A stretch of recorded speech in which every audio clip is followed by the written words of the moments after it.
Thank you very much for having me, and I'll try to speak as quickly as a lawyer can, and then just take your questions. I'm gonna actually put a timer right in front of myself so that I at least know how overlong I've gone.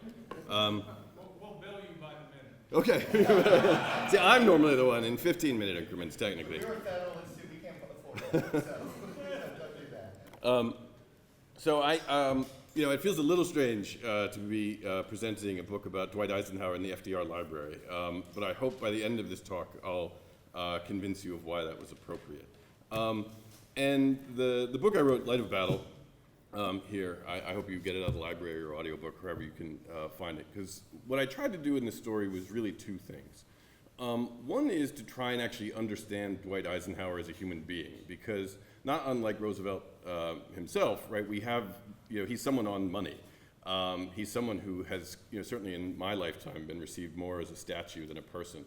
And the personality that we've received, particularly of Dwight Eisenhower, as this sort of grandfatherly sort of guy who prefers golfing to high diplomacy, just struck me as impossible, right? It didn't seem possible given the kinds of things that he had done in his career and his life.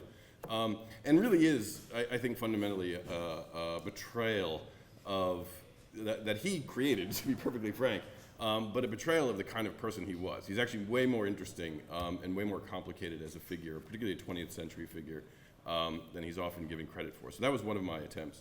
But the other piece of this book, which is centered around D-Day, but I want to warn you, is not a D-Day book. And so if you really want a good D-Day book, The Longest Day probably still remains the classic. There's some other good ones by people like Alex Kershaw that I can't recommend enough.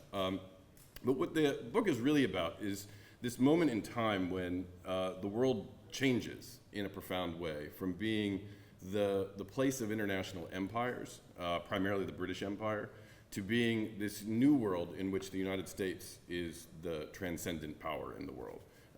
The era of the American superpower in place of the old European empires. And one of the points I try to make in this book, just to set out my project at the beginning, is how D-Day was the crux of that decision point, and how D-Day ended up being, I think, both necessary and even to some extent sufficient in bringing about the world that we know it today, that is dominated by things like the United Nations Organization, international concepts such as the rule of law, human rights, decolonization. All of these ideas were basically fairy tales at the start of the war. Yet they become, through a combination of Franklin Roosevelt's vision and force of personality, but also just the expression of American power, they become actually the ways of the world that have more or less governed for the past 80 years and obviously are in great challenge today. So to take you back and to try and at least make both of my points clearer to you, the book starts really in November of 1943, which is a conference that most historians know about but talk about very rarely, which is called the Cairo Conference, where Great Britain and the United States meet for the first time at that point, I think 3 months, since the summer of 1943, to decide how to pursue the 1944, the year in the war of 1944. And why this meeting is significant is because it's really the first time that the United States and Great Britain are meeting as equals. And I say that because when the Atlantic Alliance forms in December of 1941, there's really no serious question that the British Empire is what they called at the time the senior partner in the relationship.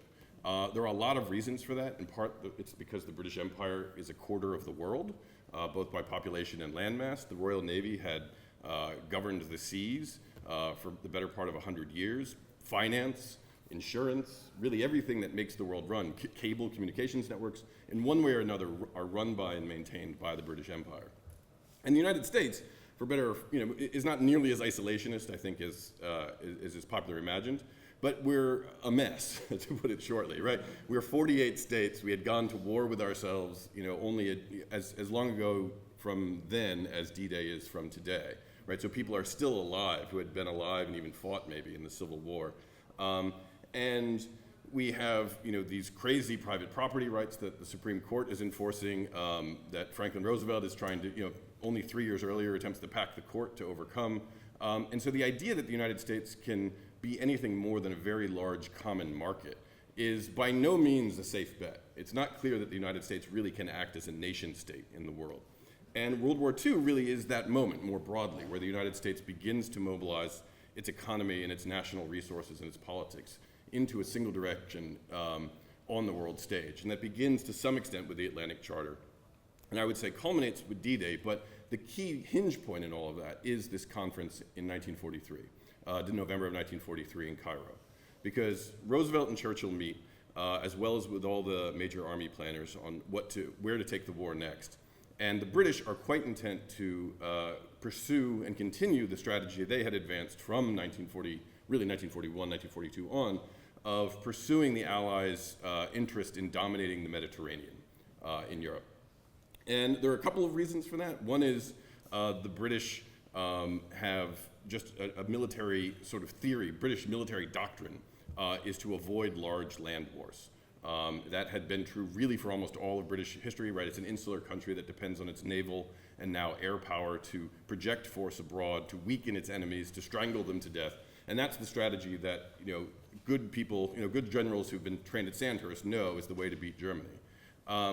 Another part of that is British imperial ambitions. The British very much, they've been at the, let's just say, the international game far longer than the United States had at that point. And so saw opportunities in the Mediterranean as an opportunity to not simply, cut off the Germans and strangle the Germans to death, but also to cut off the Soviets and to essentially claim the broader Eastern Mediterranean as areas within British domination, and to prevent the Soviet Union from gaining warm water ports in the Mediterranean to compete with the British Empire. Because if the British and the Soviets had been rivals for far longer even than the British and the Germans at that point. The American strategy from nearly the beginning of the war, partly architected by Dwight Eisenhower, was, well, let's just cross the English Channel and go right to Berlin.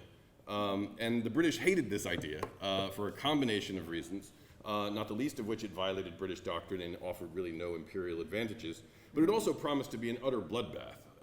The only real experience with that kind of amphibious landing on a hostile force that any country had attempted at that point was led and masterminded by none other than Winston Churchill in 1915 in the attack and invasion attempt against Gallipoli. And that had gone down in history as one of the greatest sort of ill-conceived catastrophes in military strategy of all time. And the casualties had been enormous. Even sort of miniature, shall we say, efforts to do amphibious invasions in northern France had yielded casualty rates bordering on 30%. And so when the British are seeing Americans saying, hey, let's go right across the channel and go charging into the German guns, what the Germans had built as something called the Atlantic Wall, which was literally a wall. It had 142 square meters of concrete. It was backed by large guns, small guns, fortified pillboxes, underwater obstacles, barbed wire mines. They had these things called Rommel's asparagus, which were essentially 10-foot poles with mines attached to the tip. So anyone attempting to vault over the wall, for example, in a parachute or a glider, would hit those upon landing. Right? This is one of the most dug-in and most powerful militaries in all of human history, guarding the Normandy coast. And so the British, look at their fairly naive American counterparts and be like, no, that's going to be a disaster. And so for the first 2 years of the war, there had been this push and pull between the British and the Americans. Do we finally cross the channel now, or do we continue operations in the Mediterranean? And it's only at Cairo, in a series of summit meetings that can only be described as like a borderline fist fight at times, that they actually even come to a compromise where the Allies finally fully agree on crossing the English Channel. Some of the reports out of the Cairo Conference I'll share. At one point, George Marshall and his counterpart on the British Chief of Staff, Sir Alan Brooke, are described to have nearly come to blows. And everyone is just sort of kind of impressed by this. And I've sort of comically, there's almost a comedy to it if it wasn't so deadly serious, of these men in their 60s in their uniforms, reaching across the table at one another and shouting about the future of the free world. And in the midst of all that, ultimately, though, the British and the Americans come to some agreement, particularly after the Tehran Conference, when Stalin goes very much behind the Operation Overlord as something that he wants to take pressure off the Eastern Front. And he also understands kind of what the British are up to in the Mediterranean as well, so he's no fool either. that finally the decision is made, yes, we're going to launch Operation Overlord by May 1st initially. This is how the Allies are going to proceed, essentially dividing their forces in the Mediterranean and across the English Channel. But one of the most consequential decisions that comes out of this conference is not simply the decision to launch the invasion, but it's ultimately Roosevelt's decision on who should lead that invasion. There had been a great deal of debate about should it be a Brit or should it be an American. Ultimately, 1944 is an election year, and Roosevelt sort of prevails upon Churchill to let an American lead the operation, particularly given the larger American contribution financially and militarily at that point. Churchill's kind of perfectly happy with that, if only because that would mean that there's British commander in the Mediterranean, which is obviously an area of overriding interest, as well as at that point in Southeast Asia, for some of Britain's colonies there. And the presumption going into the Cairo Conference is that if it's going to be an American, it's going to be George Marshall, the Chief of Staff of the Army, probably the single most respected military figure in the world at that point, certainly in the United States. It was said that if Marshall would go to Capitol Hill to discuss some new sort of military policy that the president wanted Congress's support for, he would be asked, is this your idea or is this FDR's idea? And Marshall could kill the whole program just by saying it's the president's idea. And so Marshall is this singular figure, almost the natural person to lead Operation Overlord, even including of the opinion of Dwight Eisenhower himself, who in some of the early planning from 1942 actually almost writes George Marshall into the invasion plan, into the very, very earliest invasion planning. But then Roosevelt does something extremely surprising. And as he's leaving the Cairo Conference in early December of 1943, he chooses Dwight Eisenhower instead. And there's been a lot of historical sort of investigation and debate over why this decision was made. And it's tricky to pin down exactly because Roosevelt gave different answers to different people, as he was wont to do, about his reasons for doing something. And the main reason, I think, is the reason he actually gives George Marshall himself. And he more or less says, the way it comes down to us is, I couldn't sleep without you outside of Washington, right? Marshall was one of those indispensable people who really did have a global understanding of the entire war. And the idea that, Dwight Eisenhower, who was widely liked, but only sort of, he was just one of many prominent generals of the period, that he could come in and fill Marshall's shoes was not a proposition really anyone took seriously, not the least being Dwight Eisenhower, who really dreaded the prospect of essentially being the technical boss of both George Marshall in Europe and his former mentor/rival, Douglas MacArthur in the Pacific, right? Eisenhower knew that this would be essentially an impossible job for him. So I think that's a big part of it. But another part of it, though, comes out of some of the correspondence I actually found here in Hyde Park, where Roosevelt is kind of comes out of the Cairo conferences in particular, very concerned about the future of the Anglo-American alliance, because one of his primary goals in going to Tehran was to sort of give America kind of equal and separate status, at least in the eyes of the Soviets, from the British Empire, which it had always sort of been seen as the sort of big economy that was backing the British Empire, but it was the British Empire sort of driving the alliance. And Roosevelt understood that by November of 1943, the reason he was beginning and the Americans were beginning to get their way on questions of strategy had everything to do with far broader geopolitical trends that were very much in the United States' favor and very much against the British. By November of 1943, the United States is producing approximately 10 times the number of ships as the entire British Empire. The great Royal Navy is being able to produce. The United States Navy by this point becomes 3 times larger than the Royal Navy.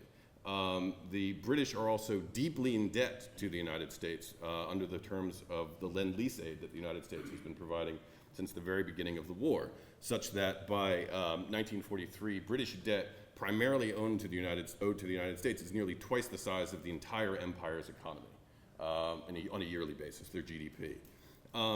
And this is a real geopolitical risk, not just for the British Empire, for obvious reasons, but for the United States, because the Atlantic Alliance has allowed the United States to grow in reach, in economic power, and even in organization and experience in ways that it simply could not have on its own if the United States had to worry about the British Empire or the French Empire or any other world empire that it was not at war with, seeking to check its rise as a major global power. And there's a real delicate political moment here that Operation Overlord, which is the first major operation, the D-Day invasion, which is the first major operation that's going to be led by an American and sort of featuring essentially a large-scale American capacity and initiative, there's a great danger that if that operation fails or falters, or that the British essentially attempt to use America's investment in that operation as leverage against the United States, there's going to be a great danger to America's own ability to rise as an equal power to the British Empire. And for all of George Marshall's great sort of virtues, Roosevelt comes out of the Cairo Conference being a little exhausted by having to play, as he said to his secretary back home, whose name is just now escaping me, I'm sure you would know it, of having to essentially play referee between everybody. And he understands that George Marshall, who at one point sort of bellows at Winston Churchill, not one American is going to die on this goddamn beach, when he's referring to the island of Rhodes, which was a fascination of Churchill's at the time, that George Marshall may not have the political savvy, the political finesse to keep the Anglo-American alliance together at its most vulnerable point when America's rise more generally is beginning to pose a real threat to British preeminence in the world. And so he picks Dwight Eisenhower.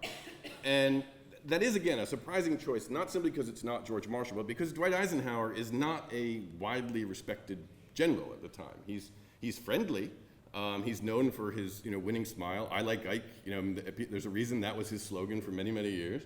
But the British have very little regard for his stature as a military commander, even a military planner. He's never been in combat. He's never served in combat.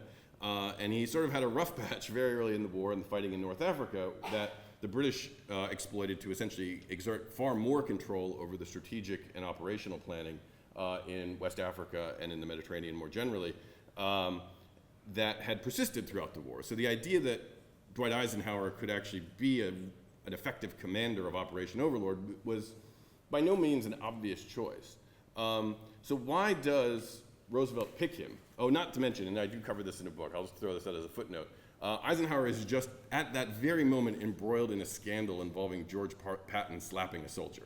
And essentially, this is a famous incident you may know if you know anything about George Patton, where he slapped some shell-shocked soldiers. And Dwight Eisenhower, a longtime friend of George Patton, basically covers up for him for many months before the story breaks in November of 1943. So Eisenhower's stock is at best uncertain in November of 1943. So why does Roosevelt pick him at all? I struggle to answer this question, to be perfectly honest, but the best answer I can give you, and the one I try to present in the book, is they finally get to know each other. Because prior to November of 1943, they'd only met on 2 occasions. Eisenhower did not impress Franklin Roosevelt in the least. He was stiff, he was awkward.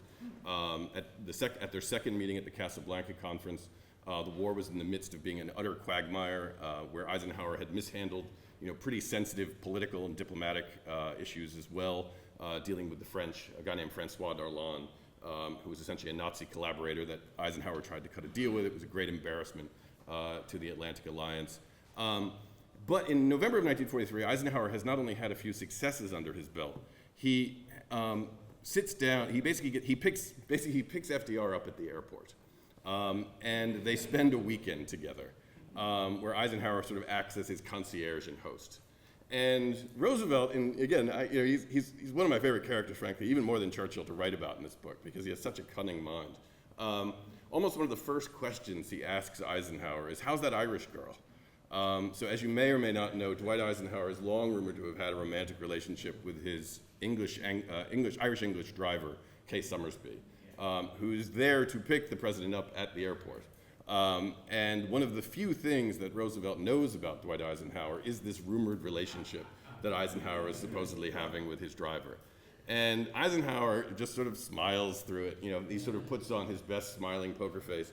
And Roosevelt doesn't stop there. He almost bullies Eisenhower about this the entire time they're together, to the point of demanding that Kay be brought in to meet him, right? It's a strange thing, right? His driver, like, "Oh, here, please bring in Kay. I've been waiting to meet for Kay." He invites Eisenhower to a personal dinner with his own sons, and then emphasizes, no, I need you to make sure you bring Kay as your date to this dinner. Has Kay sit right next to him and then like starts interrogating her all through the dinner.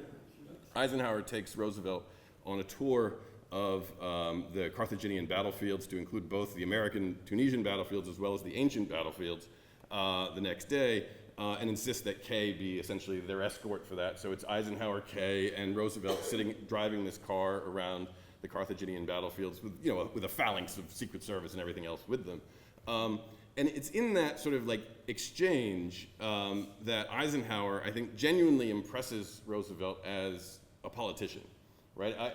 This is obviously a little on the speculative side, but there is this sense that you see that Roosevelt really begins to like Ike himself in this. And part of that is, I think, Eisenhower's ability to just grin and bear it, right? To never sort of crack and sort of under this pressure of being hazed by the President of the United States about a potential mistress.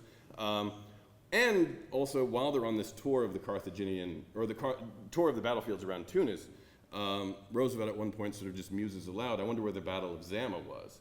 And it just so happens that Eisenhower, for one thing, just is a real student of military history, far more than his aw shucks personality would ever lead you to believe. But from the time he was a little boy growing up in Abilene, Kansas, he was raised by these extremely religious, they were called the Bible students at the time. They ultimately become the Jehovah's Witnesses, but at the turn of the 20th century, this is a very almost fanatical religious movement that genuinely believes the world is going to end in 1915 for sort of very mystical reasons. And this is the milieu in which Eisenhower grows up in the middle of Kansas.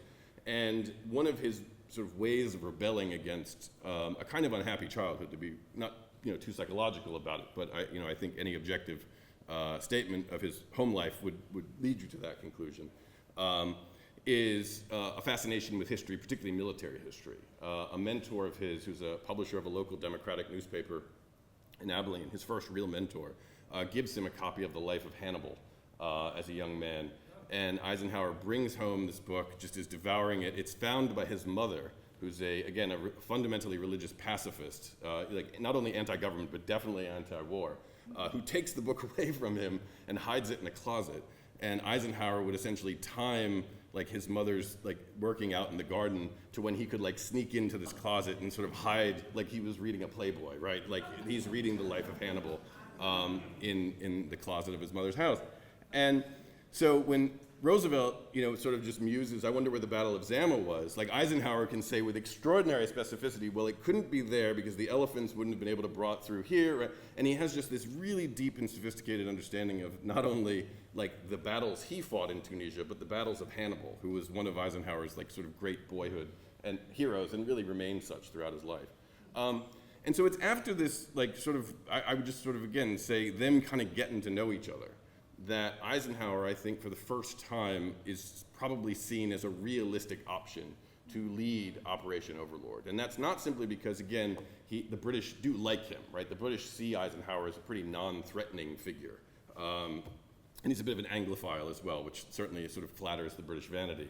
But I think it's the first time that Roosevelt is able to see, or maybe I'll say it this way, which I think is more precise. It's the first time that Roosevelt is given the opportunity to see that Dwight Eisenhower has a certain political finesse, a certain political cunning that is someone as sort of sophisticated as Roosevelt understands is going to be essential, not simply for the success of the D-Day invasion, but to the extent the United States is now projecting power in a major way in Europe, that the face of that power can't be sort of the stoic grimace of someone like George Marshall or Douglas MacArthur. It has to be someone who is fundamentally appealing and ultimately, I think, even non-threatening in appearance to powers as great as the British Empire. And he ultimately, I think, Roosevelt's judgment about Eisenhower proves very much right.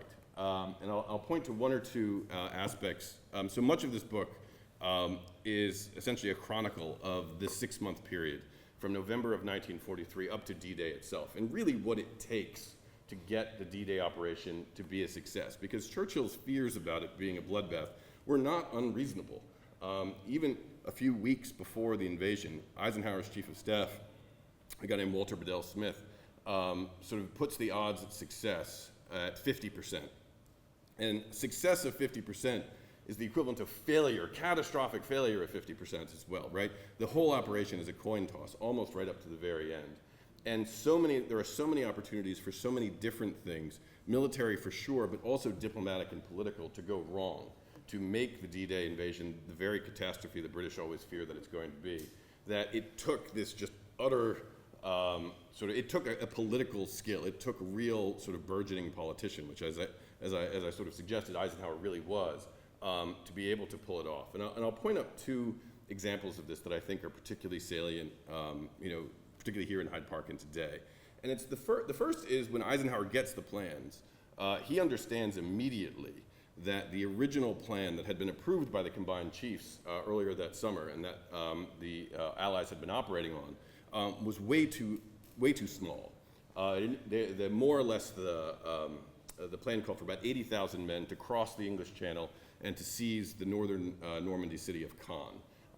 And without sort of giving you all the maps and explanations for why that would have been a tricky adventure, if nothing else, it was betting everything on one small pinprick, that the Germans, who had about 500,000 men just poised in northern Europe and able to mobilize to northern France within about a week if they needed to, could have easily repelled, or at least would have had a far greater likelihood of repelling. And indeed, the battle for Caen ultimately takes about a month once the Allies are even in force in France in 1944. But, so Eisenhower sees the weakness of this original plan, right? The plan that has been approved at the highest levels, including by Churchill and Roosevelt, and knows it needs to be doubled. But he knows also that the British have zero interest in expanding Operation Overlord because they don't want to have Operation Overlord go forward at all. And so if he comes forward and says, look, this plan is infeasible, we're courting disaster with this plan, the more likely outcome of that is going to be the British saying, you see, even the Americans understand that this plan is not feasible. And so we should finally just commit fully to the Mediterranean and go with the quote-unquote soft underbelly strategy that the British had been pursuing. And so Eisenhower basically wants to double the plan. He knows he can't be the one to propose this. And so he calls the British general, who has been sort of forcibly assigned to him to carry out the invasion, a guy who would be ultimately called Field Marshal Bernard Montgomery of El Alamein.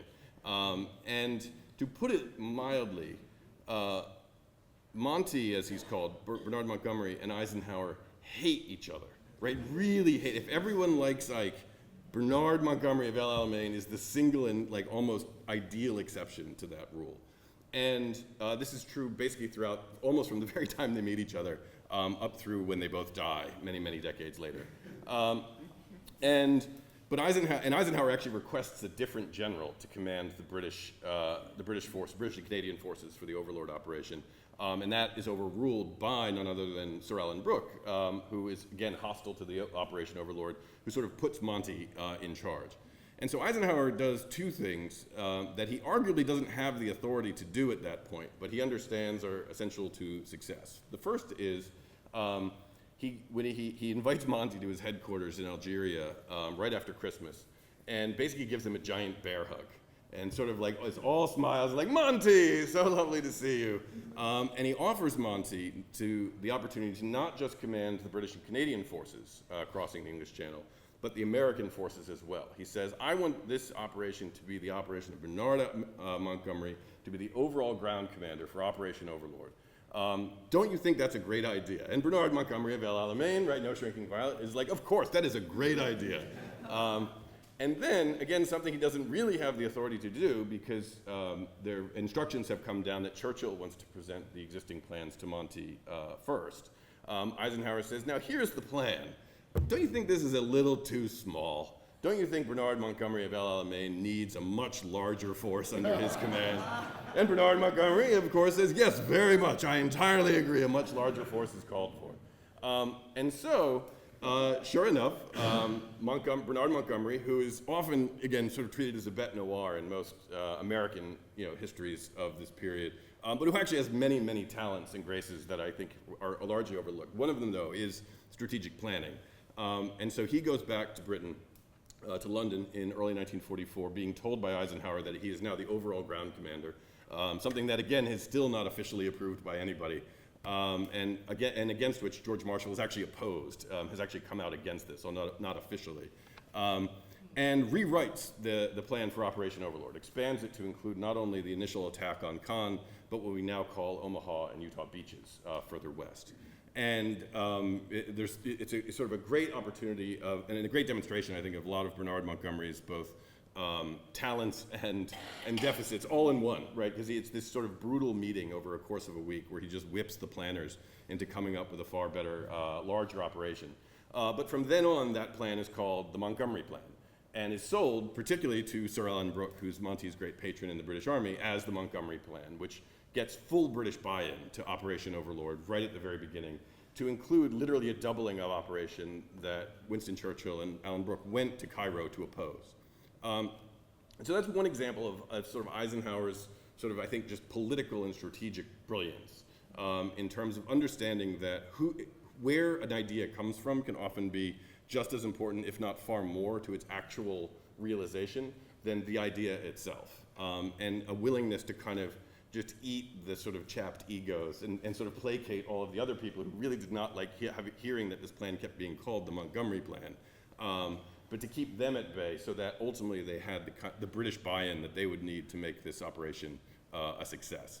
The other example I'll point to, which is, I think one of Eisenhower's, which is, I think, a mixed legacy from Dwight Eisenhower, once we look forward to his presidency. But I think is also an interesting example of Eisenhower's political skills mattering a lot in this context, is the relationship with the French, and particularly people like Charles de Gaulle.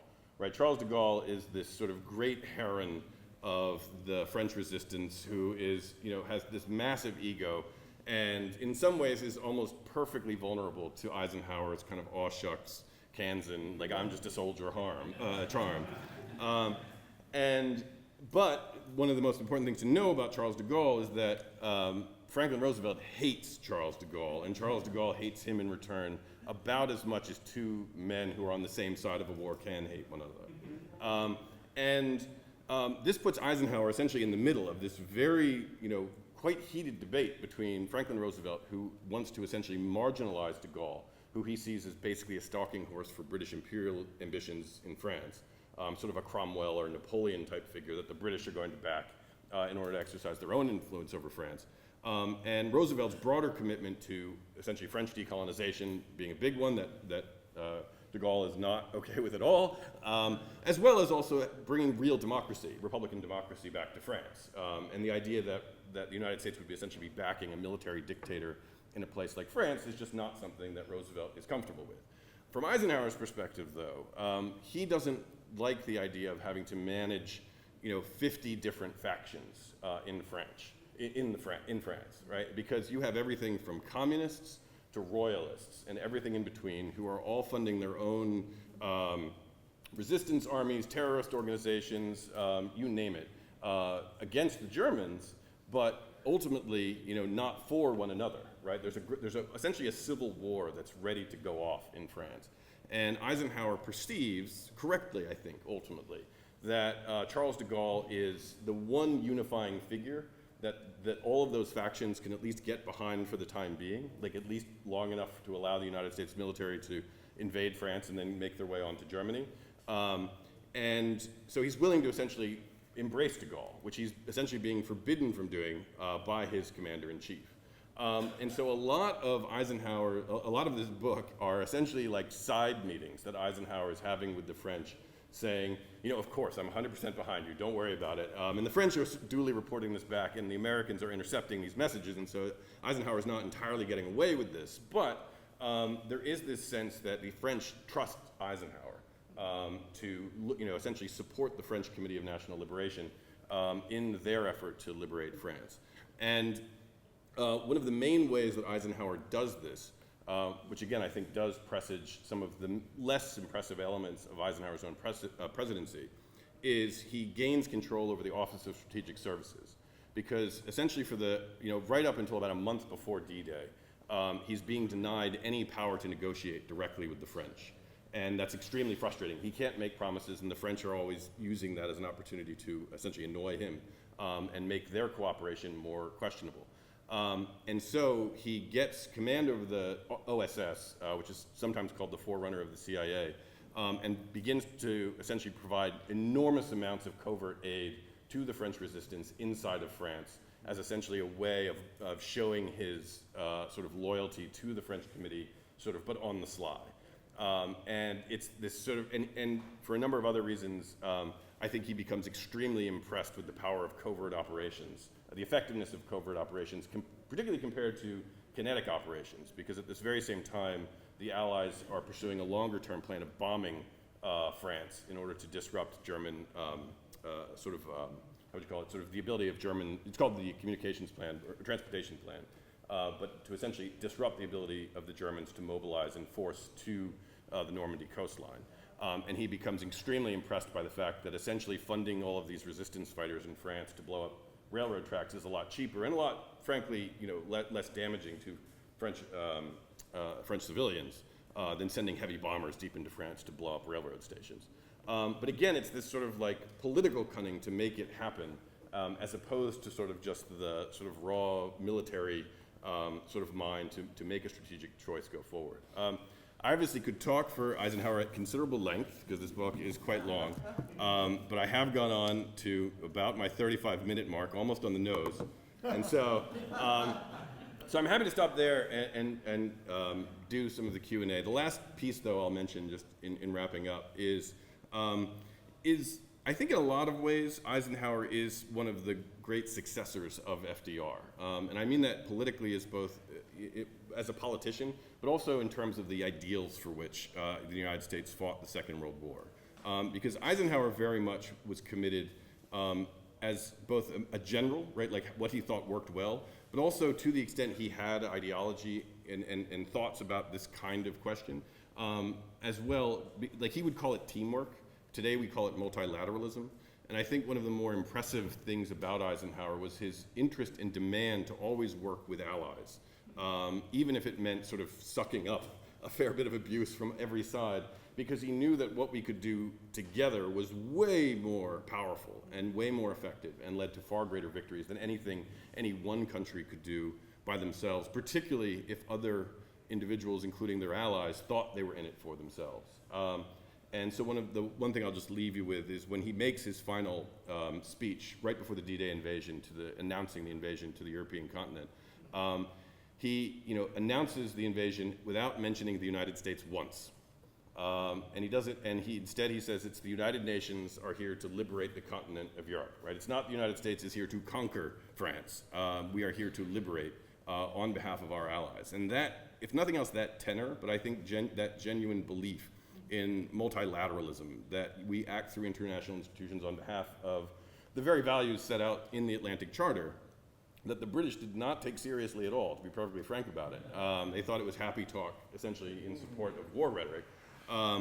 That this was something that could be taken seriously and was shown actually was probably the most effective way of projecting power in the world on D-Day. And so the success of D-Day, I think, not only is this great military victory that we all celebrate for any number of good reasons, but I think it was also a proof of concept of the kind of world that had been imagined in the Atlantic Charter and then ultimately really becomes the norm from about 1945 forward. So I'll stop with that and then just answer any questions you have.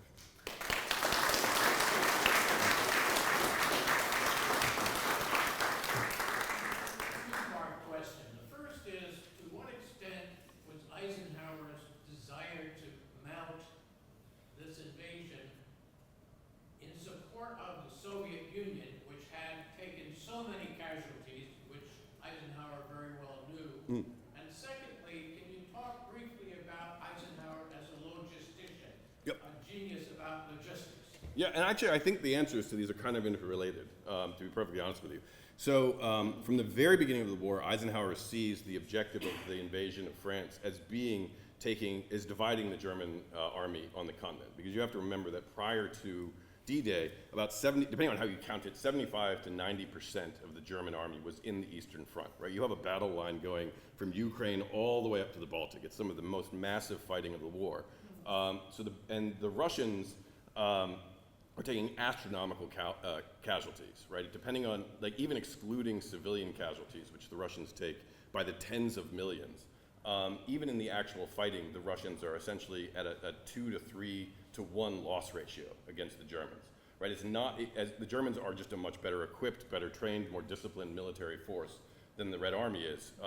And so the size advantage that the Red Army has in Eastern Europe is if nothing else, a ticking clock, right? It's winding down. And so Eisenhower from 1942, and then this is, I think, reflects broadly speaking Allied thinking, at least in the United States, that the invasion of Western Europe would essentially would be the first thing to really divide German defenses, so that would take the pressure off the Eastern Front, which is, one of the main reasons why Stalin is 100% behind Overlord.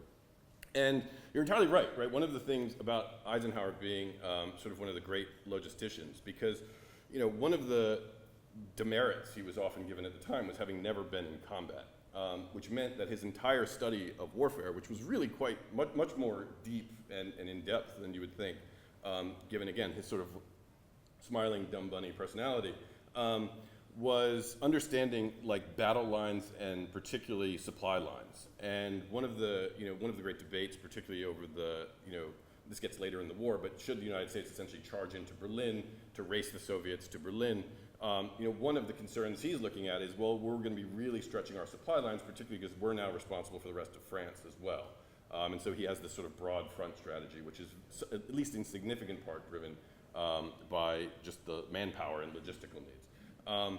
But he thinks there's a great, I'll just long answer to a short question, but I'll add this one thing. He has a press conference right as he's leaving to start in London, and a very savvy war correspondent, she asks him, well, why didn't you go faster into essentially northern Italy, right? Aren't you guys kind of bogging down? And he gives this just, like, he sort of breaks the Ike character for one of the few times that you can see this in public, and just goes down and says, look, time is ultimately your most precious resource in war, and the more you stretch it, and he just starts going essentially through the fine details of how you would have to supply an invasion in northern Italy, and that the Allies just didn't have the capability to do that prior to taking Pantellerie, and it's just that hyper-technical answer to that question that's all about the logistics. And then he just sort of smiles and he says, all right, great seeing y'all, I'm heading off to London. So it is this he has this very sort of like two-faced quality but is very much thinking in brass tacks terms like that. Listening to you talk about the French, a question occurred to me that I should know the answer to, but I don't. By the time of the fall of Paris, which is only late August, there's a substantial French force involved in the fighting. Now, do you know when the decision was made and planned out with de Gaulle and so on that would get the French forces alongside the British and the Americans by that time? Yeah, I actually have at least a few answers to that, but I'll give you the more specific ones. So one of the things de Gaulle does in December of 1943, just as Eisenhower is about to depart for his new job, is arrest a whole bunch of former collaborators in French and sentence them to death, or at least put them under a potential death sentence. And this sets off this just bureaucratic diplomatic firestorm that all of a sudden Eisenhower is just thrown in the middle of, because they need the French to not resist the Americans. But Roosevelt is basically threatened to cut off all support to the French resistance if they execute these collaborators. And so Eisenhower, and particularly with the assistance of Beadle Smith, his chief of staff, essentially cut a backroom deal to spare these guys. That ends up with a meeting between Eisenhower and de Gaulle right before the new year of 1943, where Eisenhower basically promises that French forces will be the first into Paris, for the liberation of Paris. One of Eisenhower's aides said it was a hug fest complete with kisses, or a love fest complete with kisses, because Eisenhower really is trying to win over de Gaulle in that moment. And so there was planning very early on. De Gaulle would often sort of pull back support for Allied operations, including almost on the eve of Overlord, in order to sort of win certain concessions here and there. But there was this just desire to make sure that there was as large a French contingent as possible in the invasion of France. And so that by the time the liberation of Paris is coming around, that sort of is the culmination of this 9 months of planning, as best I can tell, to be perfectly candid. Oh, sure. I'm sorry, I think you had your hand up first. I'm sorry. Okay. Yeah.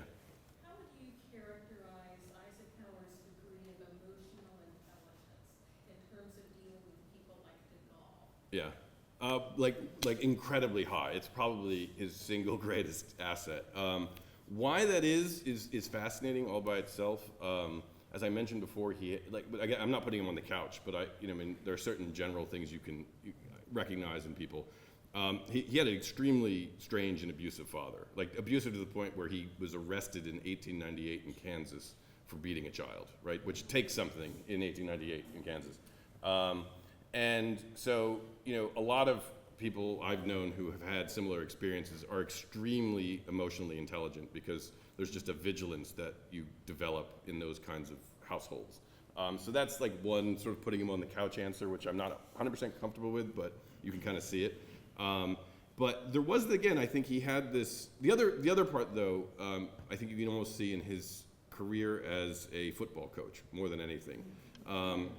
Because he's actually a pretty competitive football player, plays the famous game against Jim Thorpe, and then is kind of on track to be a relatively, maybe have even a professional football career, but gets injured and almost gets kicked out of West Point, but the Army decides to keep him because it turns out he's a great football coach. And how he develops those skills is interesting, and I try to explore some of that in the book.